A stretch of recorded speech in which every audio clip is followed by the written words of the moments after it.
ಮನುಷ್ಯನಿಗೋಸ್ಕರವಾಗಿ, ತನ್ನ ಮಕ್ಕಳಿಗೋಸ್ಕರವಾಗಿ ಸಿದ್ಧ ಮಾಡಿ ಇಟ್ಟಿರ್ತಕ್ಕಂಥ ಅನೇಕ ಆಶೀರ್ವಾದಗಳನ್ನು, ಅನೇಕ ಸಂಗತಿಗಳನ್ನು, ಅನೇಕ ವಿಧವಾದಂತ ರೀತಿಯ ಆತ್ಮಿಕ ವರಗಳನ್ನು ಅಥವಾ ಆತ್ಮಿಕ ಫಲಗಳನ್ನು ಈ ಪ್ರಕೃತ ಮನುಷ್ಯನು ಎಂದಿಗೂ ಗ್ರಹಿಸಿಕೊಳ್ಳಲು ಸಾಧ್ಯವಿಲ್ಲ ಪ್ರಿಯರೇ.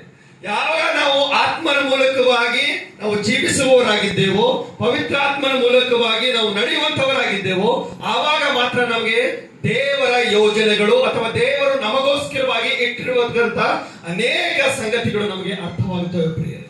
ಮತ್ತು ದೇವರ ಅನೇಕ ಗೂಢಾರ್ಥಗಳು, ದೇವರ ರಾಜ್ಯದ ಕುರಿತಾಗಿರುವಂತಹ ಅನೇಕ ರಹಸ್ಯಗಳು ನಮಗೆ ಯಾವಾಗ ಗೊತ್ತಾ? ಯಾವಾಗ ದೇವರಾತ್ಮನ ಬಲವನ್ನು ಹೊಂದಿಕೊಂಡವರಾಗಿದ್ದು ನಾವು ಜೀವಿಸುತ್ತೇವೋ, ಯಾವಾಗ ದೇವರಾತ್ಮ ಭರಿತರಾಗುತ್ತೇವೋ, ಯಾವಾಗ ದೇವರಾತ್ಮನ ಚಿತ್ತಕ್ಕೆ ಅನುಗುಣವಾಗಿ ನಾವು ನಡೆಯುವಂತವರಾಗಿರುತ್ತೇವೋ, ಯಾವಾಗ ನಿಜವಾಗಿಯೂ ನಾವು ಆತ್ಮಿಕವಾಗಿ ಬದುಕುತ್ತೇವೋ, ಆವಾಗ ಮಾತ್ರ ನಮಗೆ ಅರ್ಥವಾಗುತ್ತವೆ ದೇವರ ಯೋಜನೆಗಳು. Hallelujah, hallelujah. ಪ್ರಕೃತ ಮನುಷ್ಯನ ಏನ್ ಮಾಡ್ತಾನೆ ಗೊತ್ತಾ? ಸತ್ಯವೇದ ಓದುವಾಗ ಅವನಿಗೆ ಅರ್ಥವಾಗುವುದಿಲ್ಲ. ಏನ್ ಬರ್ದಾರ? ಈ ವಾಕ್ಯದ ರಹಸ್ಯ ಏನು? ಈ ವಾಕ್ಯದಿಂದ ಏನು ಆಶೀರ್ವಾದಗಳು? ಈ ವಾಕ್ಯ ಏನು ಕಾರ್ಯ ಮಾಡುತ್ತದೆ?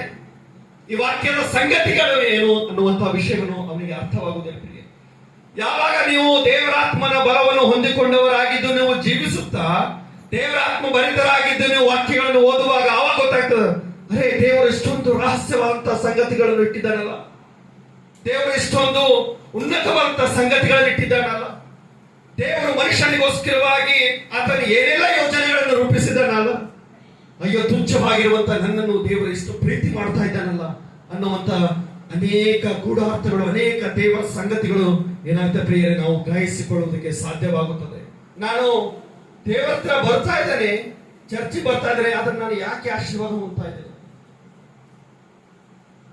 ನಾನು ಯಾಕೆ ಈ ಲೋಕದಲ್ಲಿ ಬಹಳಷ್ಟು ಕಷ್ಟಗಳಿಂದ, ಕಣ್ಣೀರಿನಿಂದ, ದುಃಖದಿಂದ, ವ್ಯಾಧಿಯಿಂದ ಬಳಲ್ತಾ ಇದ್ದಾನೆ ಅಂತಂದು ಹೇಳಿ ಅವನಿಗೆ ಅರ್ಥವಾಗುವುದಿಲ್ಲ ಪ್ರಿಯ. ದೇವರ ಸೇವಕರು ಹೇಳುವಾಗ ಒಂದೊಂದ್ಸಾರಿ ಅವನ ವಾಕ್ಯಗಳನ್ನು ಓದ್ತಾನೆ, ಪ್ರಾರ್ಥನೆ ಮಾಡ್ತಾನೆ, ಆದರೆ ಅವನಿಗೆ ಯಾವುದೇ ಫಲವು ಕಾಣುವುದಿಲ್ಲ ಪ್ರಿಯ.